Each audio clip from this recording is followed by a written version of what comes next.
ওদালগুৰি জিলাৰ অন্তৰ্গত দলংগাত উচ্চতৰ মাধ্যমিক বিদ্যালয়ৰ ৭ম শ্ৰেণীৰ ছাত্ৰ ছাত্ৰীসকলে এটি প্ৰজেক্ট তৈয়াৰ কৰি উলিয়াইছোঁ। এই প্ৰজেক্টটো হৈছে পেলনীয়া সামগ্ৰীৰ সৎ ব্যৱহাৰ।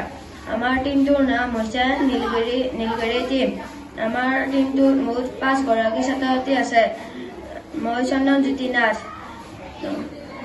চনেকা বড়ো, উৰ্বশী ভাৰতী, হিয়াশ্ৰী নাথ, অঞ্জনা ৰাভা।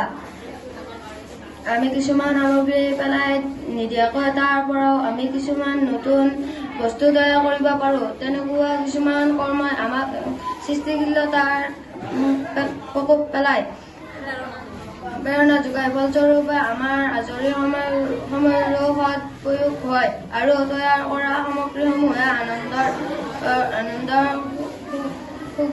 সুগাক যোগায়। সেয়েহে আমি আজি উকা কাগজৰ পৰা কিছুমান ফুল প্ৰস্তুত কৰি উলিয়াইছোঁ। এনেধৰণৰ সৃজনশীল কৰ্মৰ জৰিয়তে মগজুৰ বিকাশ হয়।